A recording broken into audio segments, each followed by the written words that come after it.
Welcome to LegLocks Enter the System. My goal in this video is to give you a complete conceptual understanding of what many people take to be a new development in Jiu-Jitsu, the leg lock game. In truth, the leg lock game is not new. It's been around since the beginning of the sport. However, it was always seen as something of an outsider's game. There were a few outstanding individuals who had success with leg locks, but in the main, upper body submissions completely dominated the sport. A few years ago, a set of students who I trained in New York City out of the Renzo Gracie Academy came to change people's perceptions about this. For the first time, instead of seeing a few isolated individuals having periodic success with leg locks, you had an entire team of talented, hard-working athletes employing largely the same techniques to dominate all their way up to World Championship competition level. For the first time, you saw people with completely different body types, different personalities, across a wide spectrum of game plans, styles, etc., employing what appeared to be a system to push their opponents into a leg lock exchange where they had a massive knowledge advantage over their opponents and could almost always get through to a complete victory. My goal in this video is to introduce you to this system. The peculiar attribute behind it was that these students of mine learned the system in a relatively short period of time. Perhaps the most shocking thing was not only that an entire room full of people could employ the system so successfully, but the short amount of time it took them in order to be able to do so. I want to be able to take the same teaching methodologies which I use with my students and show them to you now in this video.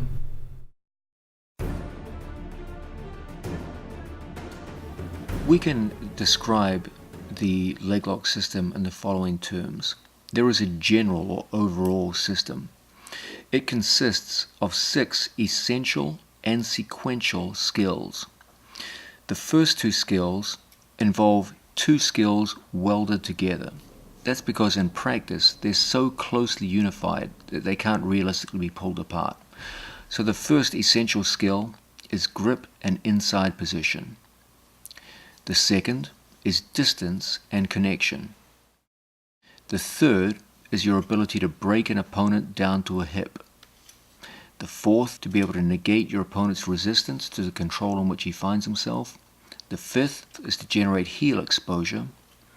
And the sixth is to break your opponent's leg.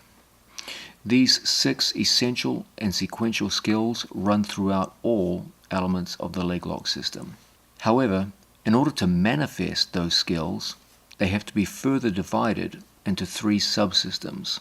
These are the straight Ashigarami system, the cross Ashigarami system, and the reverse Ashigarami system. Each one of those subsystems has a central problem which they are designed to overcome. So, for example, the cross Ashigarami system faces the turnout problem as its central problem. The straight Ashigarami has the shared spiral as its central problem. And the reverse Ashigarami has the cross leg problem as its central problem. Fourthly, there are 10 core principles which characterize the leg lock system. I'll list them now in no particular order. These are the double trouble principle, the idea that whenever I go to attack one of my opponent's legs, the overwhelming majority of the resistance comes from the second leg. And so if I can tie up both of my opponent's legs, I'll have a much easier job controlling my opponent. The second is the dilemma principle, that as much as possible, I want to create not so much problems for my opponent as dilemmas. Every time he breaks out of a certain move, he should go into another threatening move. I can build dilemmas, trilemmas, quadlemmas, etc., etc. The more the better. But at a minimum, I should always seek to create situations where my opponent faces a dilemma rather than a problem. Third principle is the percentage principle. There are a huge number of leg locks out there, but 90% of our success comes from 2 leg locks, the inside heel hook and the outside heel hook. There's no question that among the myriad leg locks, some are more high percentage than others. Some work better at the higher levels of the sport than others, and are more applicable in a wider range of situations for a wider range of body types. Focus on the best ones, the inside heel hook and the outside heel hook. Yes, I teach others, but those are the two primary ones I want you to focus upon.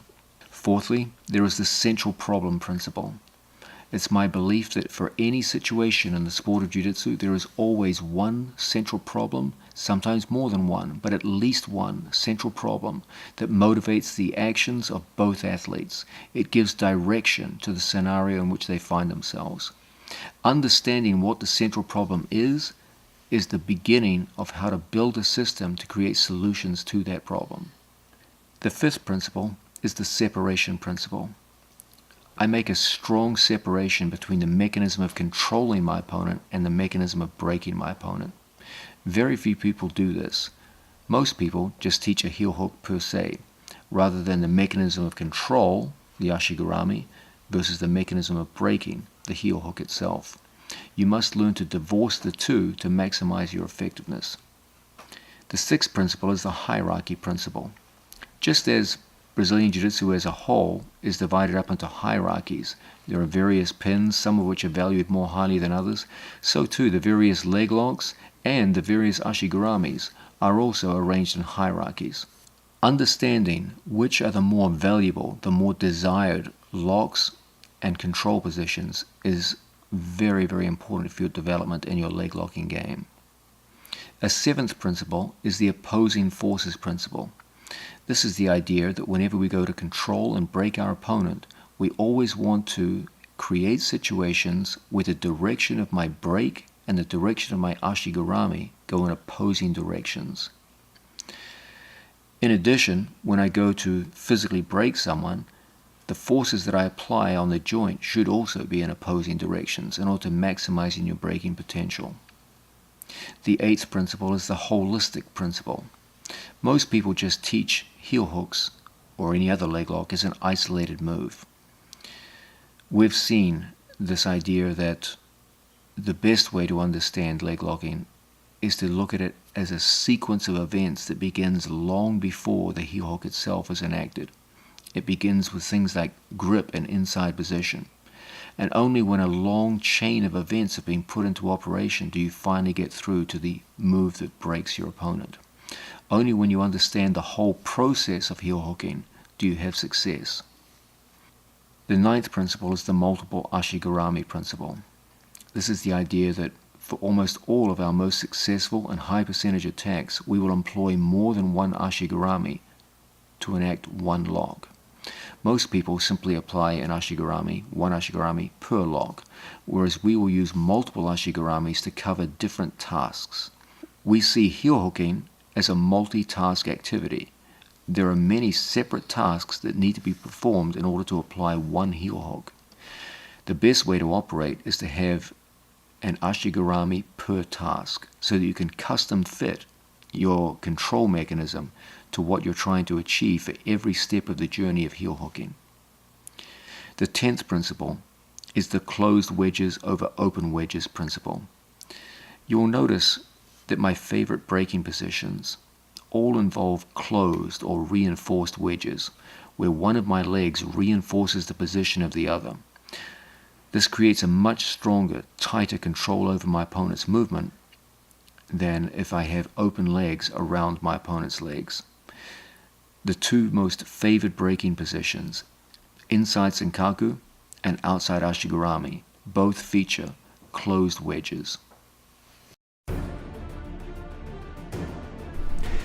It's very important we understand what is the idea of a systems-based approach to leg locking.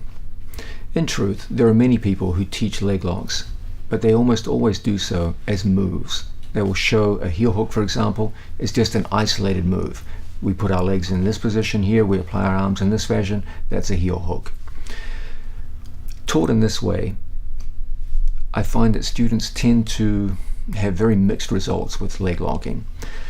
My approach is to work with a systems-based approach to leg locking. What does that mean? Well, I could sit here all day and talk about what constitutes a system as opposed to, say, for example, a combination of moves. But the most important features behind any systems-based approach to jiu-jitsu can be distilled into two main elements. These are the idea of a sequential progression and the idea of completeness. It is absolutely crucial that athletes be able to work from a given neutral start and work their way systematically through a series of progressions towards their desired end, a leg lock submission. And at the same time, the system must be complex enough that it can cover all the various contingencies that you can expect to face at championship level fighting and grappling, where you have skilled, knowledgeable opponents who know what you're trying to do, and you can still break through resistance as you fight towards your goals. So this idea of sequential progression and the idea of sufficient complexity to overcome the expected lines of resistance is going to be key in our explication of this systems-based approach to leg locking.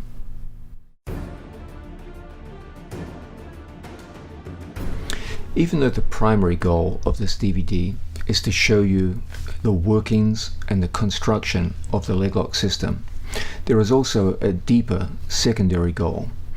This is the idea of making you, the viewer, into an independent problem solver.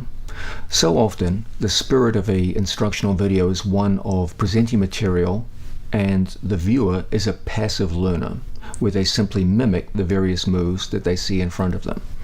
My intention in this video is to formulate the leg lock discussion in terms of problems, and to get you identifying what are the central problems involved in any kind of leg lock enterprise, and ultimately, at some point in the future, to get you thinking independently about the various problems that emerge in the various situations we find ourselves when we work in the leg lock game.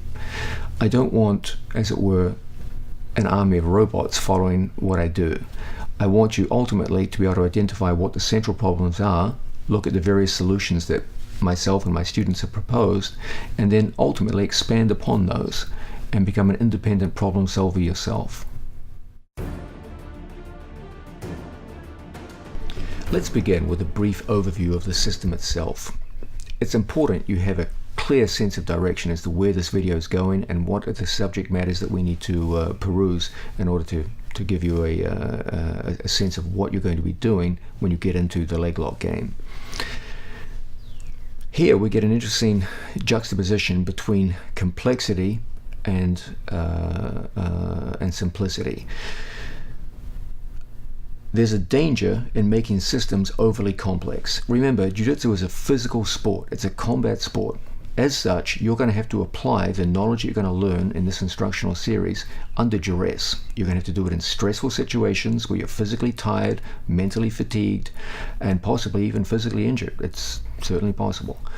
And so if the system is too complex, that's going to work against you. But on the other hand, it has to be complex enough that it can cover the many contingencies that occur as you get into a live grappling match with the skilled opponents. So what we need is some kind of satisfactory compromise between complexity and simplicity. The manner in which I'm going to present the leg lock system to you today is an attempt to find that middle ground. Let's look at it in terms of this. Ultimately, there are 6 essential skills that you'll be expected to master, and which I'll be discussing at length throughout this instructional series. Those 6 essential skills are manifested in 3 critical ashigarami leg controlling positions. I will also obviously spend a lot of time in those 3 critical areas. Within those 3 areas, there are 3 central problems which give rise to a set of auxiliary problems which motivate and determine the actions of the 2 athletes as they fight for supremacy in those 3 positions. Underlying all of that are 10 critical principles which you will need to know, understand, and which you will see me referring to time and again as we go through the various techniques, tactics, and strategies of the system. So you see there's a sense in which it's not that complex. It's not. This is not rocket science. It still has to be simple enough that a tired, frustrated athlete can apply it under duress in a tournament competition format. And so we see there's 6 essential skills, 3 manifestations of those skills, 3 central problems that determine the action between the 2 athletes, all underlined, all bound up with 10 underlying principles which give the character to the system. Let's look, when we're describing this LegLocks system and painting a broad picture of its outline, at the 3 most important manifestations of the system. This has to do with my positioning relative to his, and in particular his legs relative to mine. The first, and probably the most commonly seen variation of Ashigarami, are those situations where my opponent's leg goes straight across my hip. His left leg goes across my right hip. Any version of Ashigarami, and obviously there are a great number of variations of Ashigarami, any version of Ashigarami which has a situation where his left leg goes straight across my right hip is going to be a variation of a straight Ashigarami. At no point does my opponent's leg cross my center line. There's no crossover, and as a result we call this a straight Ashigarami. In this family there are a huge number of variations. There's arimis, there's inside, there's far hip, there's outside, there's a multitude of different variations. Okay. A second family of Ashigaramis are those where my opponent's leg does cross my center line. In this case, my opponent's right leg is going over my right hip, and clearly his right leg has gone across my center line. Just like before, within this overall family, there are a huge number of variations. There are foot-to-foot variations. There are Senkaku variations with my foot on one side, lifting, Senkaku variations with my foot on the other, etc., etc. There are ankle lace variations, etc. There are a huge number of variations, but they all have one thing in common. We have a leg going across the center line, hence the name across Ashigarami. This constitutes an entire family of Ashigaramis. There is a third variation of Ashigarami, quite different from the others. The first 2 Ashigaramis we looked at, we faced our opponent. This changes in the case of a reverse Ashigarami. Here, I face the same direction as my training partner. I'll show it in a variation where I'm sitting on my training partner, but it doesn't have to be. I could be underneath my opponent, for example. But what doesn't change is the idea that my body faces the same direction as his, as opposed to facing into my opponent for most versions of Ashigarami. From here, there are a wide variety of Ashigarami attacks available. So those are the 3 main manifestations of Ashigarami that we work with in the system. We've seen that the system has 6 essential skills. Those skills are exhibited in those 3 main manifestations. For each one of those 3 main manifestations, there's a central problem. That central problem will determine how I act and how my opponent acts. That will give rise to auxiliary problems, and we'll need a system of movements bound up by a collection of principles and concepts to get around those problems and build a system around those 3 positions.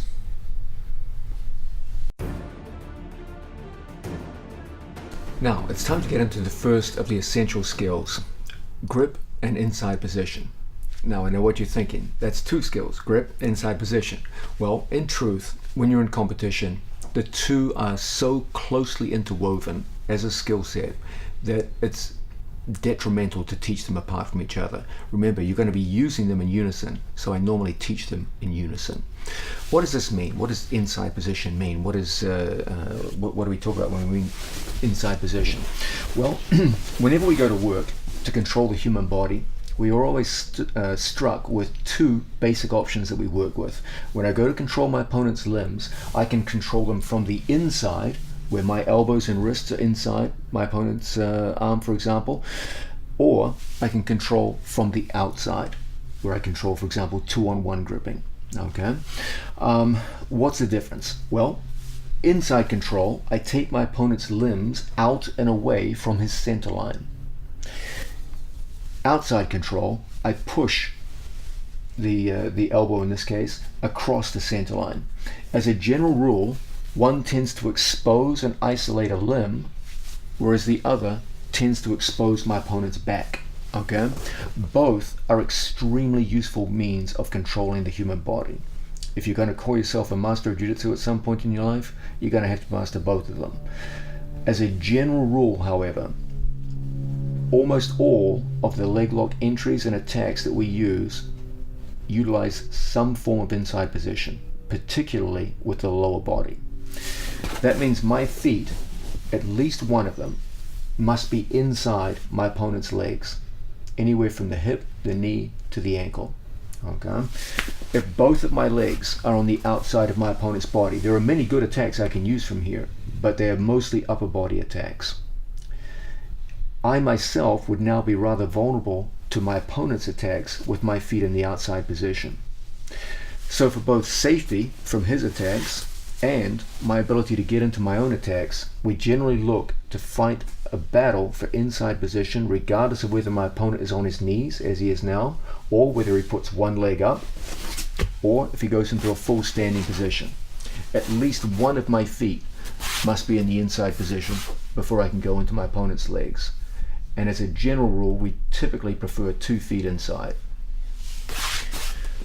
It's also important that we understand there's a difference between inside position, which is our first prerequisite, and inside control. Control is a much stronger concept than just having my feet inside my opponent's legs. I have to actively interfere with my opponent's ability to move his body as he wills. So for example, if someone is standing over me, here my feet have the inside position, but I'm not even physically touching my opponent, so of course I have no control over him. This would stand in contrast to a situation where I actively hook my feet to various forms of inside position. Okay. Now when my opponent goes to step away from me, I use a sticky foot. As he takes a high step, for example, my foot sticks to the back of his knee. It actively hooks onto my training partner. Now I'm physically controlling him. Okay. Say for example, I wanted my opponent to take a step forward. I can use the inside position, that sticky hook, to physically lift my opponent's foot, bring it to me, and now we can start going on the attack in various kinds of ways. Okay. So we begin with inside position. But ultimately, I want you to start working towards the idea of inside control, where you're using your feet in the same manner you use hands to grip and move people. You'll be learning to use your feet to grip and move people. We just looked at the idea of inside position and inside control. Now let's go to the other element, which we have to work concurrently with that, the idea of grip. Now, it's very, very important you understand gripping will be probably the first activity you engage in any grappling match or even just everyday sparring. It's absolutely critical that we distinguish between positive and negative gripping and the notion of gripping for a purpose. If I have an opponent in seated position, one thing which I always preach to my students is the idea of positive gripping. Okay, this is gripping for a purpose where they use grips to enter into attacks. There's 2 basic ways we can use gripping. We can use it in a positive and a negative way. If I have an aggressive opponent underneath me and I'm afraid of his grappling skills, I may well use gripping in a negative sense. If he goes to get a grip on me, my whole thing is just to pull away. Okay, if he takes inside position, my whole thing is just to negate him. I'm not playing a positive game. I'm playing a very negative game, where every time I feel him get any form of grip on me, I'm simply breaking grips and moving away. Okay? This is the exact opposite of the spirit in which I want you to learn. This is a very negative kind of game, which doesn't lead into any kind of submission. There's a sense where you're actively trying to deny your opponent's control, but at the same time you're not trying to assert your own control that leads towards submission. Done in this way, grip fighting is a very negative and I think a very poor display of jiu-jitsu. What I teach to all of my students, and you'll constantly see them assert this in competition, is positive grip play where they try to assert a grip upon their opponent with a purpose that leads them towards submission holds. Very often you will see opponents of my students play negative grips just to back away from what they see as dangerous attacks. And you will see a situation where one guy is trying to work with positive grips and the other guy with negative grips, and it can deteriorate into a rather boring looking match. Let's focus on this idea of what constitutes a positive gripping game. If we switch positions, when I grip, I must do so for a purpose. I must have a clear sense of what I'm trying to accomplish. Okay, if my goal is, for example, to get into some form of ashigarami, my initial gripping must reflect that. Okay, so I must have a clear sense of what I want to achieve. Let's say, for example, I wanted my opponent to put his right leg up to facilitate a grip into ashigarami. A good way for me to do this would be to assert an initial double wrist grip and threaten an arm drag. Okay, if my opponent keeps his knee on the floor to the arm drag, then it's very easy for me to access his back. Okay, so I had a clear sense of what I wanted to do. My opponent knows that. He knows back exposure is a bad thing, so when I go into the drag, he puts his leg up. That's a smart thing for him to do. If I continue the arm drag, my opponent can put his leg over mine, and from here my arm drag deteriorates into a situation where I'm just pulling him on top of me. I didn't get his back at all. Okay. Knowing all this, I can play a very positive gripping game where I threaten an arm drag, I get a wrist control, I threaten a drag, I see my opponent come up, and now from here I switch to a 2-on-1 grip on my training partner's leg. Okay, I now have a positive form of gripping which leads me directly into an ashigarami. Okay, this would be a simple example of a sense of direction with gripping. I began with what I wanted. I knew from the start what I wanted to achieve, some form of ashigarami contact, and I engaged in a gripping game which led us inexorably towards that goal. This is the sense in which I want you working with the notion of gripping. Have a sense of where you want to go, grip with a purpose, and get to your goals.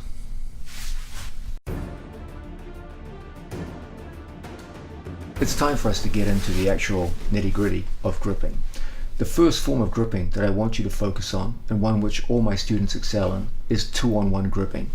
2-on-1 gripping is always a very simple and highly effective manifestation of the idea of mechanical advantage. Two of my arms controlling one of my opponent's arms. That's always going to confer some kind of mechanical advantage.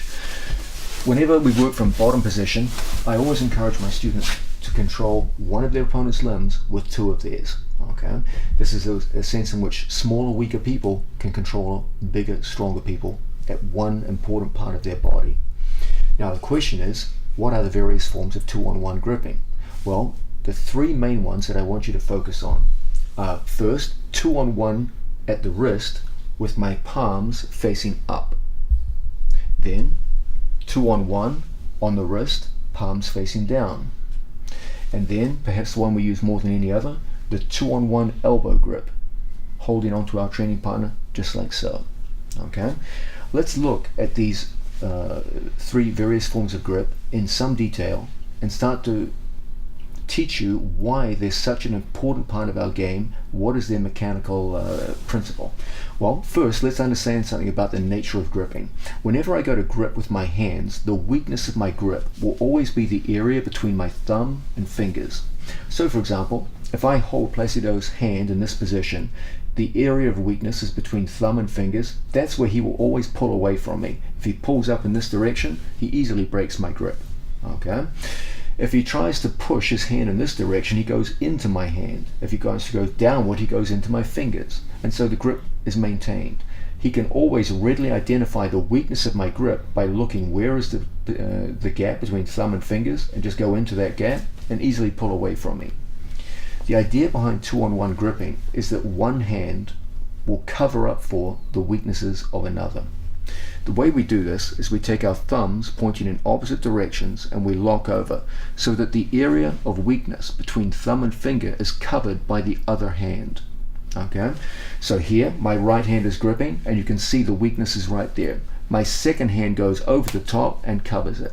Okay, as the thumbs interlock over each other, the weakness of my right hand is covered by the strength of my left, and vice versa. Now as my opponent goes to pull away, there's no inherent weakness in the grip. In this way, weak people can feel immensely strong, and they can be highly effective grippers. I don't have particularly strong hands, but when I get a grip on someone, they feel it as a difficult grip to break. Not because of any strength on my part, but just because I cover the weaknesses of my one hand with the strength of the other. Now, when we apply 2-on-1 wrist grips, this is exactly what we want to do. Okay, Whenever I go to grip my opponent, my choice as to how I'm going to grip them will be determined by their hand position. Whenever their hand is higher than their elbow, we typically go in 2-on-1 up. My hands palm up, the so-called 2-on-1 up grip, just like so. Okay. Now when Placido goes to pull away from me, it's shockingly difficult. I'm not going to say it's impossible. Of course, in a strong grip fight situation, people are going to break grips, but it's going to be difficult, and in the time available, it may not be enough. Okay. Whenever I see Placido's hands are lower than the elbows, then I will use 2-on-1 down grips. When he goes to pull away now, it's shockingly difficult. Okay. Whenever I see my opponent's hands in neutral positions, I will typically go through and capture the hands just like so. Okay. So when the hands are high, we typically go here. When the hands are neutral, we typically go here. And when the hands are low, we typically go here. Very often, this is correlated with whether or not your opponent is standing or on two knees. So for example, if Placido is standing over me, typically their hands tend to be lower than their elbows because they're reaching down for your legs. So more often than not, we'll come in here and catch with a 2-on-1 wrist down grip. Okay. When they're on two knees, typically their hands tend to be a little higher as they push the upper body, for example. Okay. And in these situations, we'll typically use 2-on-1 up grips. Please remember that whenever you have one of the grips, you can always go to another. So for example, if I have 2-on-1 wrist, there's nothing to stop me going into 2-on-1 elbow. Conversely, if I lose the elbow, I can always go back to 2-on-1 at the wrist. Moreover, when opponents grab me, that's a very common thing. It's not a difficult thing for me to exploit the weakness of their grip and then go into the various grips. As you gain in expertise, you will soon see that the strong relationships between these three forms of 2-on-1 gripping mean that you can effortlessly go from one to the other in long sequences and start to exert positive control over your opponent in ways that will start to set up your leg lock game. A drill which we'll often do is to start with our feet in the inside position and our hands in front of our training partner like so. He'll go to get grips on me, just like so. And now we just turn the wrist down, peel a grip off, and we turn his grip into our grip. This is absolutely critical. You must realize that in any grip fighting exchange, it's going to be exactly that, an exchange. You're never just going to be able to come out and assert all your grips on a skillful opponent. There will be a back and forth. You must be able to both exert your own grips upon your opponent and turn his grips into your grips. It is critical you be skilled in both. So if someone catches my wrist, I should always be able to turn this into my grip. Now as he goes to peel a wrist off, I should always be able to work in this fashion. As I lose a grip, I should be able to gain a grip. I pull, and now I go in like so. Okay, and that you can see that within a very short time frame, you learn to go from grip to grip to grip. And you will be using a relatively small number of different grips, 2-on-1 wrist down, 2-on-1 wrist up, and the elbow 2-on-1 in large combinations. And those three simple moves will be responsible for a large percentage of your initial entries into the leg game.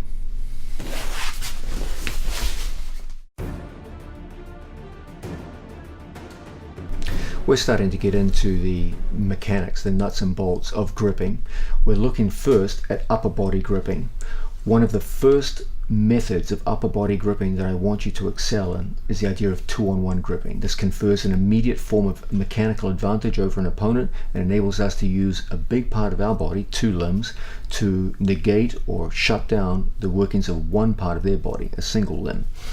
Now, we've seen that the three main forms of 2-on-1 gripping that I want you to work on first from bottom positions are 2-on-1 wrist grips, palm up, 2-on-1 wrist grips, palm down, and the 2-on-1 elbow. And these can be used in combination with each other. It's very important that we understand when we get into a positive grip fighting exchange with our opponent, you won't be able to hold grips for extended periods of time. Don't think you're a failure if you go on and someone just eventually pulls the arm away from you and probably grabbing a wrist, for example, and pulls away from you. That's all part of the game. Okay. It's unlikely you're going to be able to hold any given grip for longer than a few seconds on a skilled opponent. But that's fine because we use grips in combinations, okay? Just as no good boxer would expect to land every single punch that he throws, but rather only a small percentage of them, so too with grips. You're not going to impose every single grip you attempt. That's just not realistic. So what we want is not the idea of you getting an immensely strong grip and just holding on for dear life and seeing how long you can hold. That's not the idea behind gripping. The idea is to be able to create movement which leads into submission holds, okay? So really, if I get a first initial grip of my opponent and I see my opponent start to pull away from me, it's just to flow into another grip, okay? And we just go grip for grip for grip. Now, a common mistake here is that people have a tendency when they get a strong grip to hold and lock down and resist. Okay, it's natural you should feel this way. You think, hey, I've got a grip, shouldn't I hold it long enough to win with it? No, that's not really the idea. Okay, first let's talk about physical strength. I don't want to use just the grip of my fingers and forearms. That's not the idea. The primary strength that you have is not manifested in your hands. It's manifested in your elbows. Let's talk about what we call the immovable elbow. Placido is just going to stand up over me. Okay, one of the strongest structures in the human body is the connection of my elbow to my own hip. If we lock fingers, just in like so, and Placido uses his strength to pull me up off the mat, you will see that my elbow will not leave my hip. My whole body will be dragged across the floor before the connection of elbow and hip is broken. You must learn to utilize this incredible structural strength of the human body. Whenever we get 2-on-1 grips, the first thing we want to do is take an elbow to hip structure. That's where the strength of the grip is, not in your hands. I don't care how strong your hands are, they're not that strong. Okay, if I locate all of my strength just in my hands and someone just strongly yanks their hand away, they're going to get away from you. Okay, my first thing once I assert a grip is to take my elbows to my own hips. Okay, so we lock, there's the 2-on-1, I will take my elbows and I bring them forward. As my elbows go forward, as my elbows come back to my hip, my shoulders go forward so that my body is hunched over whatever I'm gripping. If there's extension and shoulders back, that's when my grip is weak. Everything now is just in my hands. One good yank from my opponent and he's gone. Okay, so what we want is a situation where once we catch in a hand, we cover the weakness of the hand with the other, and then from here we contract around what we're gripping.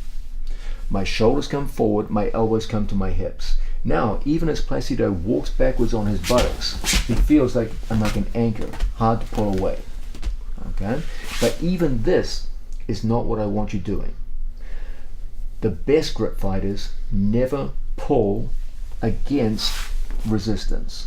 What they do is they move with resistance. So as my opponent walks backwards, I learn to walk on my buttocks until eventually I can trip my opponent down to the mat. Okay? So the ideal we want is not a battle of grip strength. What we want is a battle of grip tactics. Okay?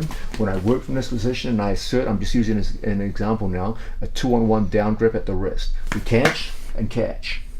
I bring my elbows to my hips. I'm going to do a drill now where my training partner walks backwards. As he walks backwards, I don't push my feet into the mat and resist him. The inevitable result of this is him yanking and me losing the grip. It's going to happen. Okay? Rather than fight the grip, I move with it. As my opponent moves, I'm going to move my feet in a sequence, one at a time. I do not pull with both of my feet together. I catch 1, 2, he goes to walk backwards, and I walk along the mat until I can trip him down to the floor. So we moved with the strength of his resistance rather than planted ourselves and pulled against it. Okay? As remarkable as the elbow to hip principle is, we don't want to completely rely upon it for our grip strength. So we catch. Now from here, elbows to hip, as he goes to pull, I move with his body, one at a time, until we can trip him down to the floor.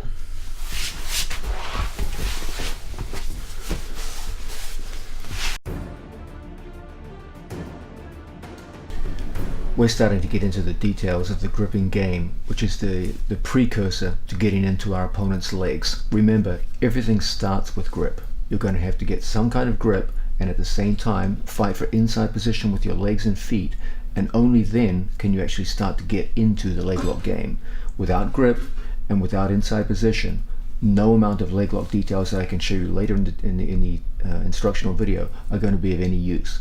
everything's done in a sequence. The first part of the sequence is the battle for grip and the battle for inside position. Now, we've been looking at one particular variety of upper body grips, usually employed from the bottom position. These are the 2-on-1 series. It's important we now go to the next step. This is the so-called push-pull dynamic. It's one thing to get a grip on an opponent. It's another thing to be able to use it effectively with a purpose to get into our opponent's legs. It's no good just gripping people. You've got to grip in such a way that you lead them towards ultimately the goal of submission. This is done through the push-pull dynamic. Whenever someone works in front of me, grips can be divided into their ability to push people and to pull people. Only when you excel at both and use one against the other will you be an effective gripper. Okay? If I just grip and hold people, that serves me no purpose whatsoever. I'm just an annoyance. I don't want to be an annoyance to them. I want to be a threat to them. Whenever I see someone pulling back against that pull, this is the time we switch from a pull on my part to a push in the opposite direction. Now, did you see what happened? My opponent's leg came up in response. When a knee comes off the mat, that's exactly when we can start sliding through and find ourselves entering into our training partner's legs. And it came out of that essential push-pull dynamic. Okay? So for example, if I pull on my training partner and he posts a leg to prevent being pulled forward, that's exactly when from here I can go into my training partner's legs. When I pull on my training partner, say for example I have double triceps, from here I pull and I see him pulling back and away from me, this may well be a time for me to go into another form of grip. Okay, so for example I could come in and take the 2-on-1 grip. I pull in here and I see my opponent standing up to get away from me, and this may well be a time when I can start hooking into my training partner's legs and driving him into some form of attack. But everything comes out of a push-pull dynamic. If you only pull or if you only push, you will be half, even perhaps even less, as effective as you could have been when you mix the push-pull and live combat. Remember, what you're looking to do is to use grips for a positive purpose. Almost always what we do with the gripping exchange is to get an initial reaction out of our opponent. When we feel some kind of resistance, we'll go into combinations, he goes to pull away, and suddenly we've got an initial set of openings that we can use on a resisting opponent. From here we can start going into legs, etc., etc. But everything has to generate movement. The single easiest way to use grip to generate movement that leads into submission is to make use of the push-pull dynamic. As I pull upon my opponent and I get a rearward reaction against that, I switch to a push, and vice versa. Constant repetitive use of the push-pull dynamic is the single most important way in which you will generate openings to go into your opponent's legs.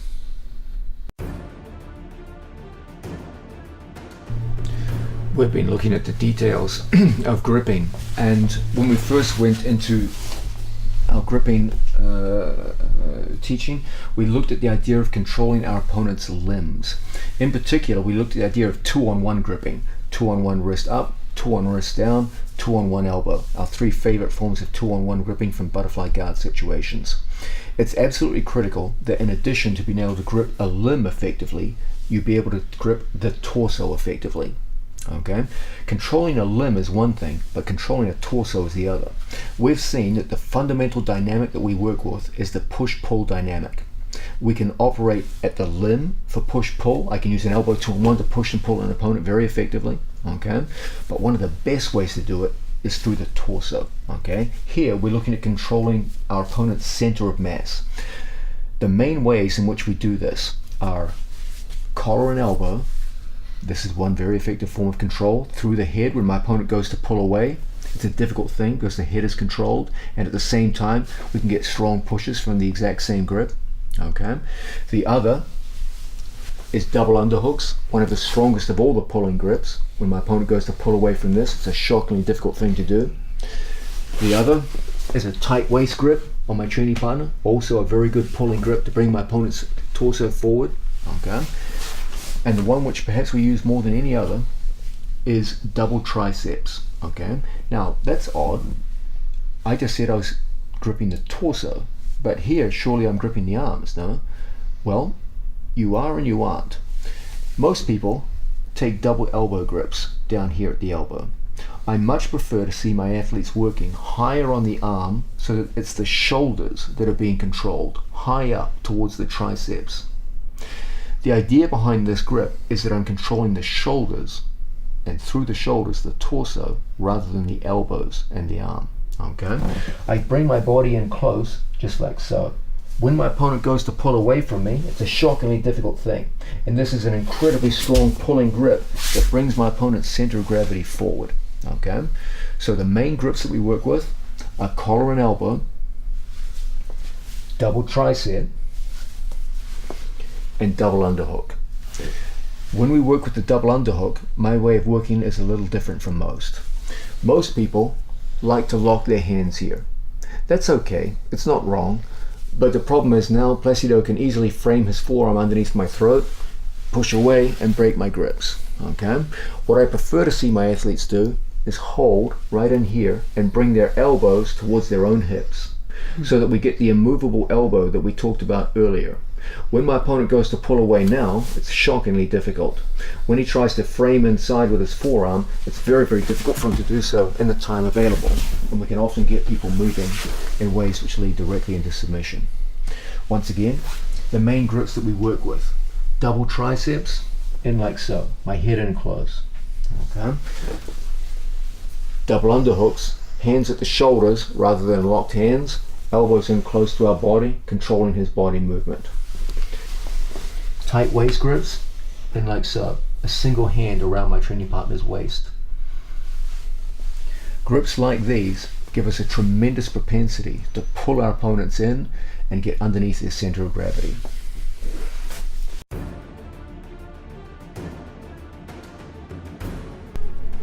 We're looking at the idea of gripping for a purpose from a bottom position. Whenever we work from bottom position and we want to employ the so-called torso grips, where we're controlling our training partner at the torso through head, shoulders and spine, etc., etc., there is one critical principle that you must understand. Whenever possible, I want to off-balance my opponent forward with a pull, and I want to get their hands over my shoulders to the floor. I cannot overstate the importance of this. So often I see people positioning their hands and grip fighting in a way that dooms them to failure before they even begin the leg lock battle. So for example, if my opponent's hands are underneath my arms and I pull them in, I'm pulling him into a situation where he has upper body underhooks. And as a result, when I try to elevate him from here, he has the upper body underhooks. I can't get a satisfactory elevation. Even if I was so physically strong that I got him up into some form of ashigarami, I couldn't exploit it because he's underneath my upper body. His hands are underneath my shoulders, under my arms and under my shoulders. There's almost no way for me, on someone my own size and my own skill level, to make an effective use of ashigarami, even if I was able to get it from this position. We want the exact opposite. We want our opponent's arms going over our arms and over our shoulders to the floor. If I can do that, I can move effectively underneath their body weight and utilize ashigaramis to go through to a submission. This has to be done before I begin the process of elevating my opponent. What I do is I play a game where I maneuver my opponent's hands into situations where they are higher than my hands. Okay? My favorite ways to do it involve gripping at the tricep all the way up to the elbow, and then a second hand controlling my opponent's torso. Underhooks, collar ties, a second tricep grip, etc. But you will clearly see that Placido's hands are above mine, and any pull on my part takes his hands over my shoulders. That's what we're looking for.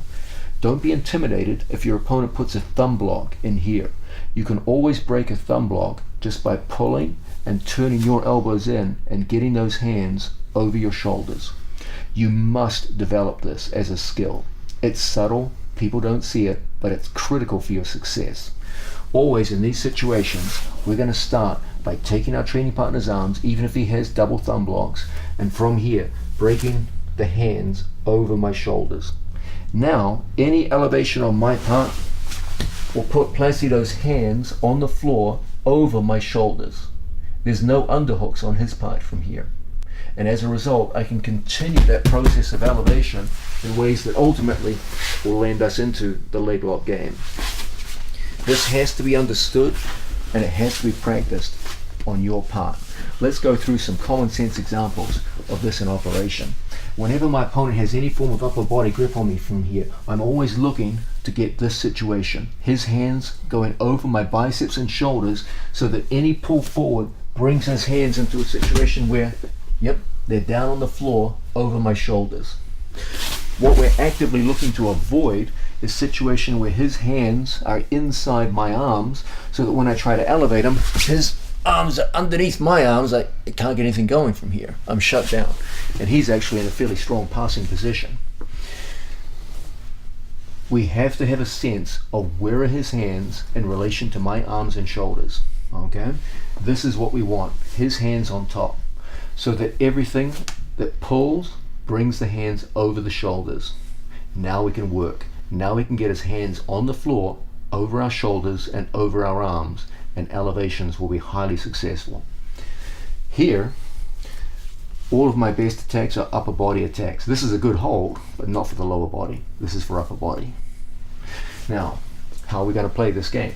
From any situation where, for example, I get double underhooks, this will be a fine example. If I enable my opponent to pommel his hand over my bicep, other side, and come under, this is going to be a disaster now. When I go to elevate him, he has his hands underneath my arms. And so when I try to elevate, there's nothing there for me.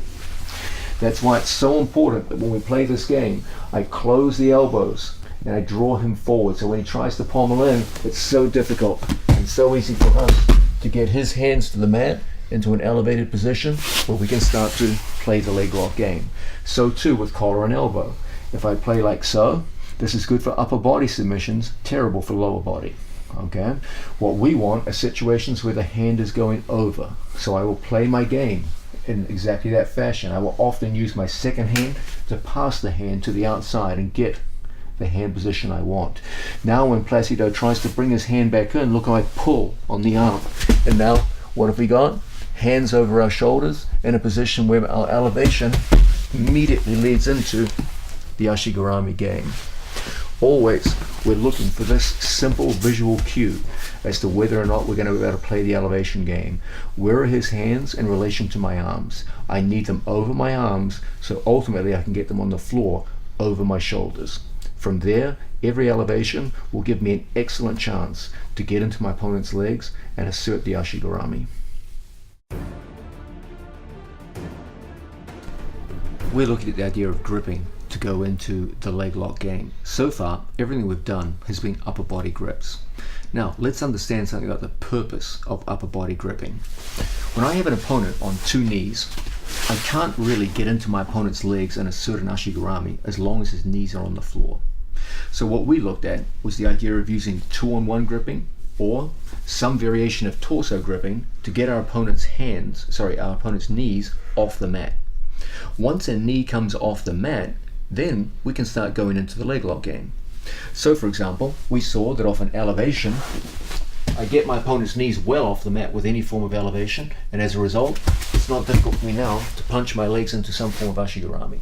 But I couldn't have done that if his knees were on the floor. Now, once you start becoming familiar with the various aspects of the push-pull dynamic using 2-on-1 grips or collar and elbow, etc., you're going to get opponents who start putting legs up.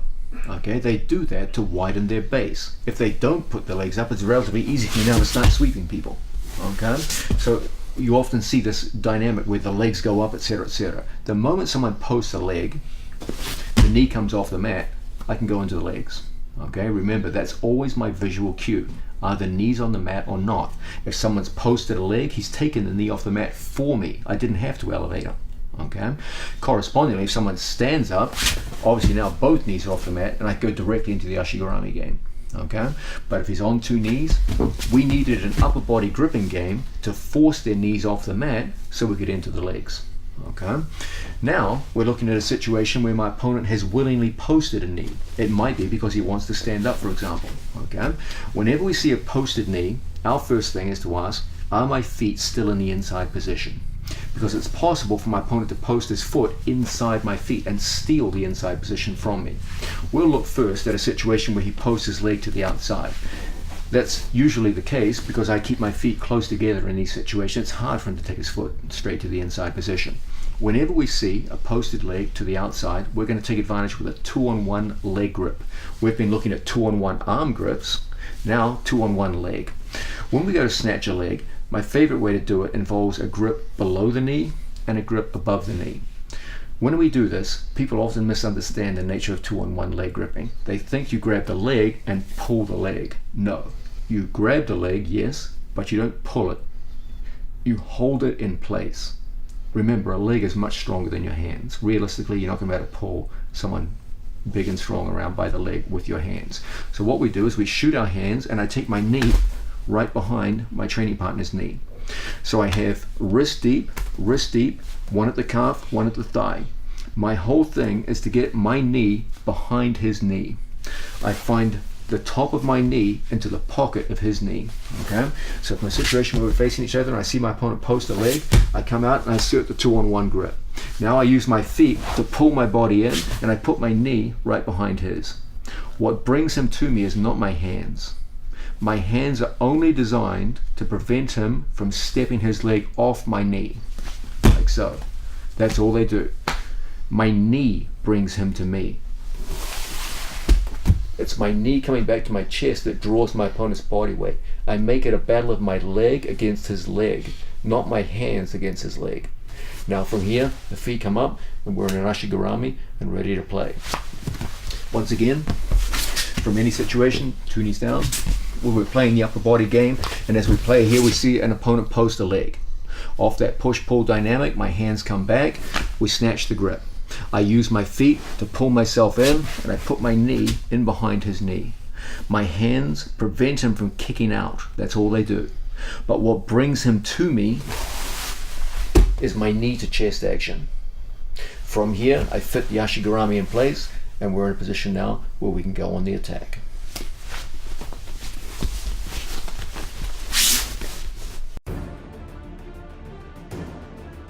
We're going further into the lower body gripping game. We've seen that whenever we work the upper body gripping game, there's going to be a motivation on the part of your opponent as you go through the push-pull dynamic for him to start posting legs. Now, we just looked at a situation where our opponent posted to the outside, retaining our inside position. What if we have a tactically smart opponent who puts his foot on the inside? Okay, now there's a sense in which he's stolen the inside position from me. We know already that inside position is one of the prerequisites for success here. Okay, what do we do in these situations? Well, potentially this is kind of dangerous for me. Okay, my opponent can start knee driving and go across my hips and go into strong guard passing positions from here in either direction, one towards the mount, one towards the side. Okay, so what should I be looking to do? Well, I want to, most of the time, take back some form of inside position. Okay, there's a bunch of ways that we'll be looking at later in the instructional to do exactly that, but I want to look at some foundational ones right now. One of my favorite things to do is to take away initially the danger of a strong knee drive. Okay, if my opponent gets some kind of upper body grip from here, say for example collar or even worse underhook grips, my opponent can immediately start cutting across my hip line and causing real problems for me here. Okay, so I've got to take care of that danger first. Okay, even if he's very, very close to me now with his legs and in a strong driving position, we should still be able to be effective here. My first thing is to stop the knee drive. So I take a 2-on-1 grip and I just post on my training partner's knee. Okay, now from here I take my leg out wide. A common mistake here is athletes try to pommel their foot in from this position and find it extremely difficult. You need extraordinary flexibility to do so.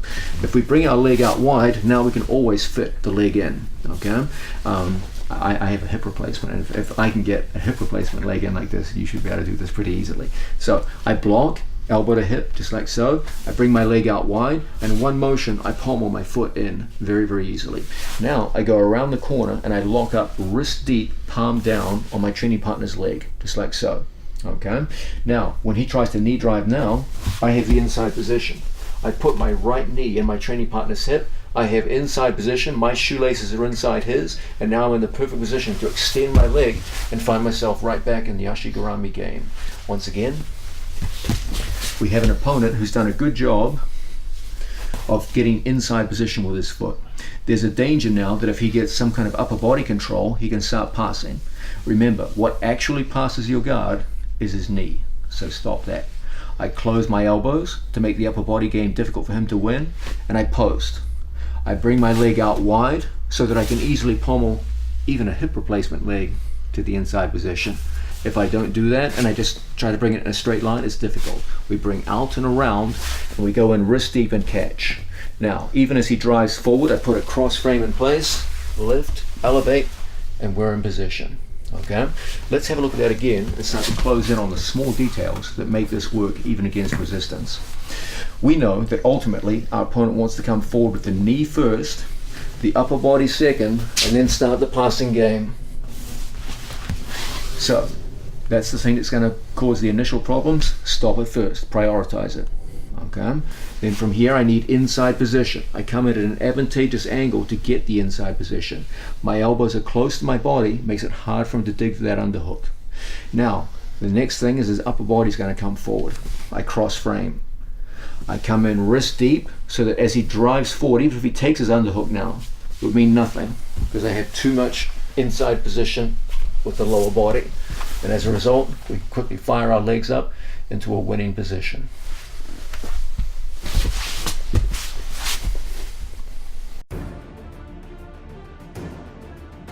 Let's go further into the shin on shin position, this time looking at the situation where my opponent is standing over me rather than on two knees. When someone elects to stand and pass your guard, the overall dynamic of the position changes substantially. The central problem we face now is a mobility asymmetry. My opponent's on 2 feet, and as a result he's very mobile, very fast. I'm sitting on my butt, and as a result, compared with him, I'm relatively slow. We have to be able to take care of that asymmetry. I can't tolerate a situation where my opponent can move 3 or 4 times faster than I can without offering any kind of resistance. It's going to make things relatively easy for him.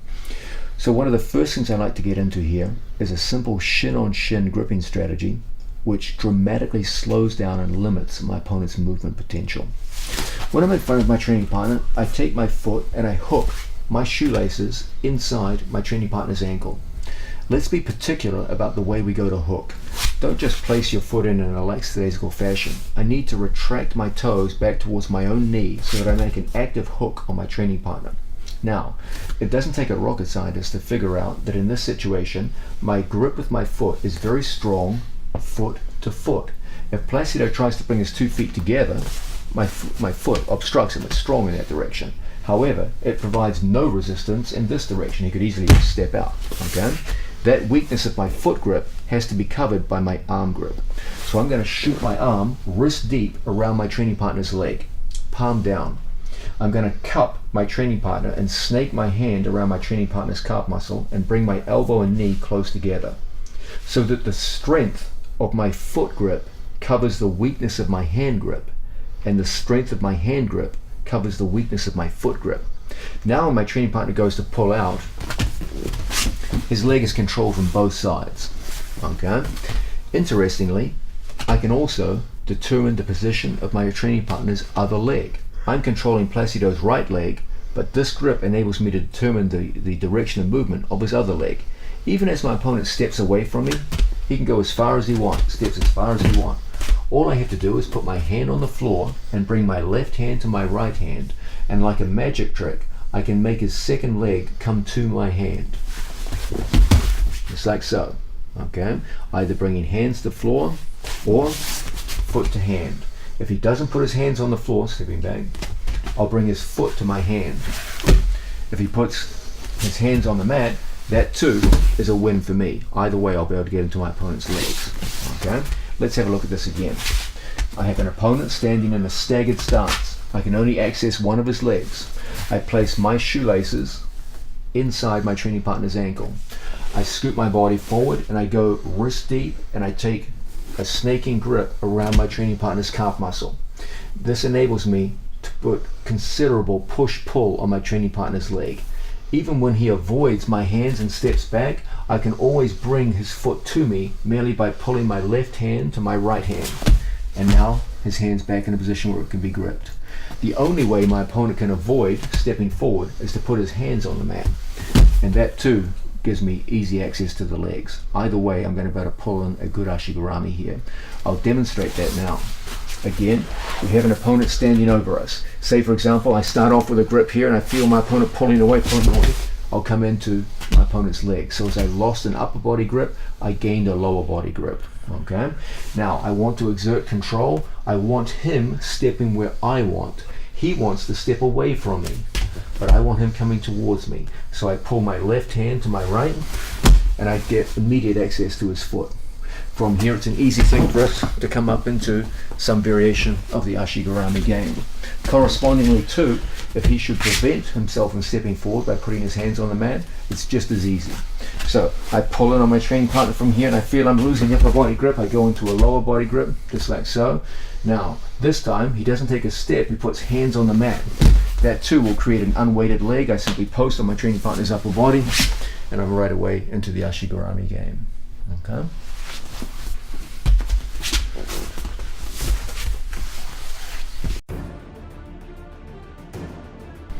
We're looking at gripping the lower body to go into the leg lock game.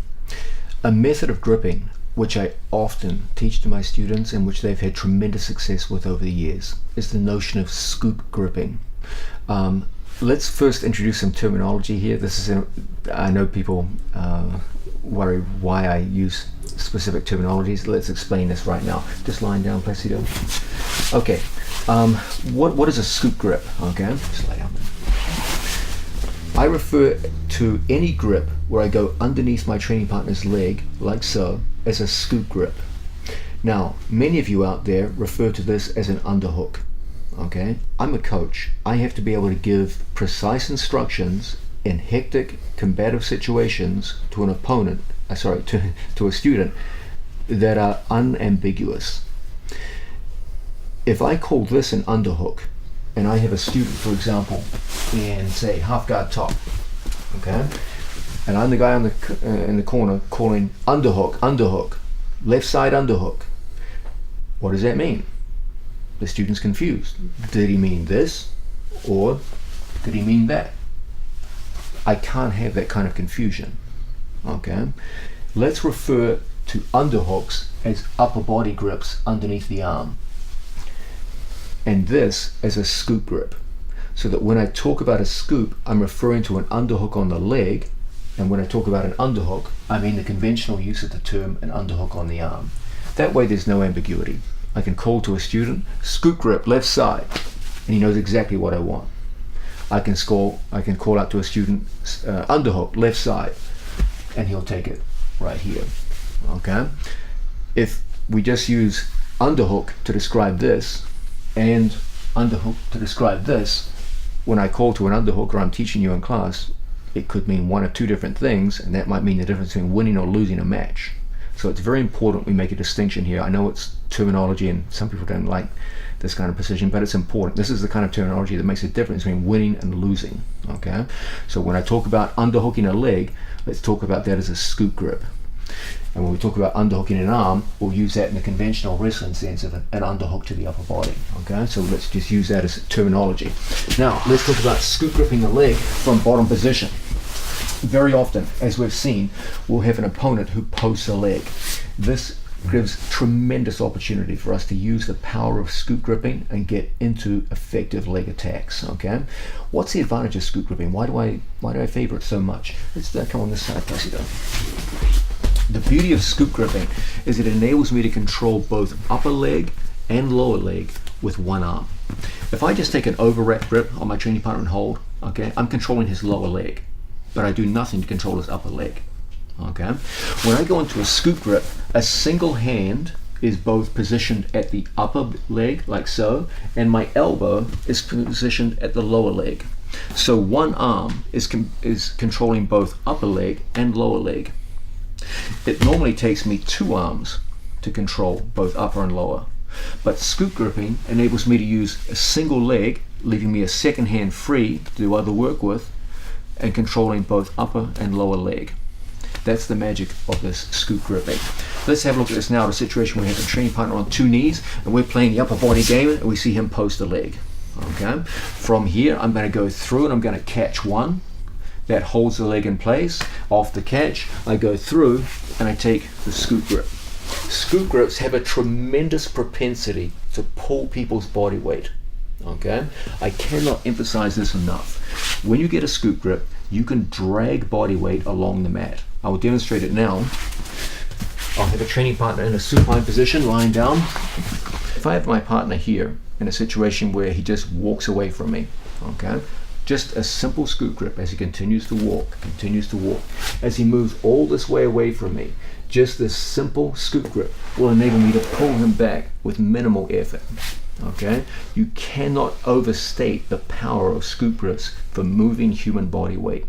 As he moves away, he can go all this distance, and a simple pull with my right hand will draw him all the way back. That's the beauty of scoop gripping. From bottom position, it's no different. When I see my opponent post a leg, we go through, catch, and there's the scoop grip. The beauty of the scoop grip is that one hand now controls the upper body, the upper leg, and the elbow controls the lower leg. Now, even as he walks away from me, the simple scooping action draws him to me and brings his center of gravity under mine in ways which lead directly into the Ashigarami game. That's why we favor these scoop grips so much. So in a situation where we have an opponent on 2 knees, and we're playing the upper body grip game, working in like so, and I see my opponent post a leg, this is exactly the time to go through and lock. Now, even as my opponent tries to flee the mat, it's so difficult for him to do so, he's drawn onto my legs in a way where his center of gravity is taken over mine, and now we're in the perfect position to start going into the leg game. We're looking at the idea of gripping the lower body to get into the leg game. So far, the grips we've had have mostly come from seated positions, but I expect you to be equally good in supine positions where you're lying down on your back. In these situations, probably the most common form of grip that my athletes use are ankle grips. If we have an opponent standing over us and we are in a supine position, it's hard for me to access grips to my opponent's legs at the knee or anything higher.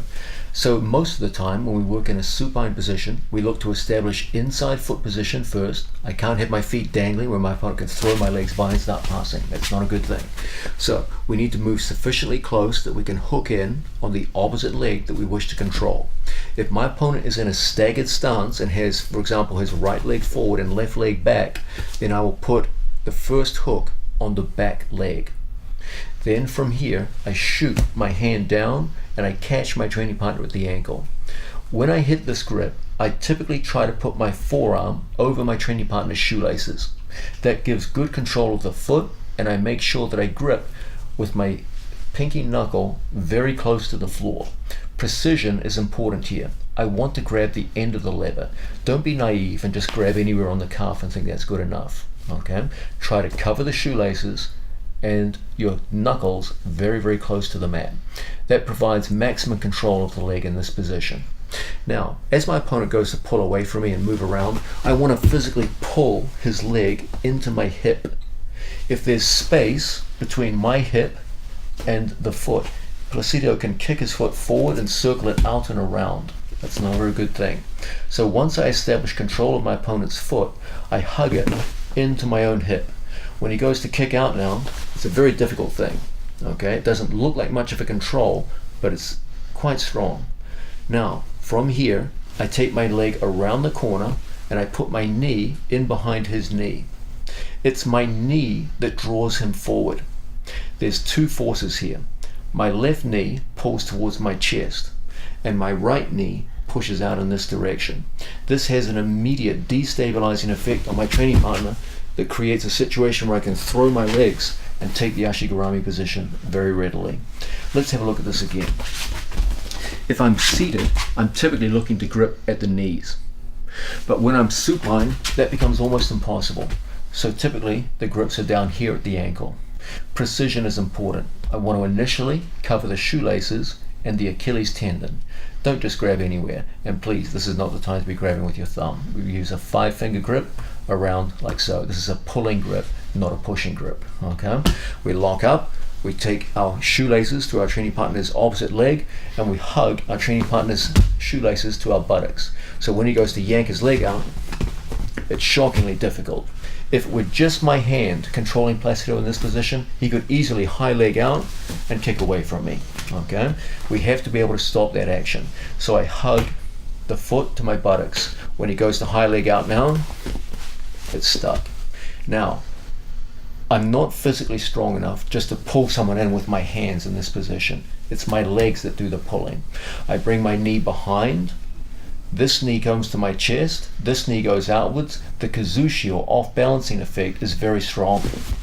And as a result, his hands go to the mat. From here, I fire my legs up into the ashigarami, and we're in the perfect attacking position, ready to play the leg game.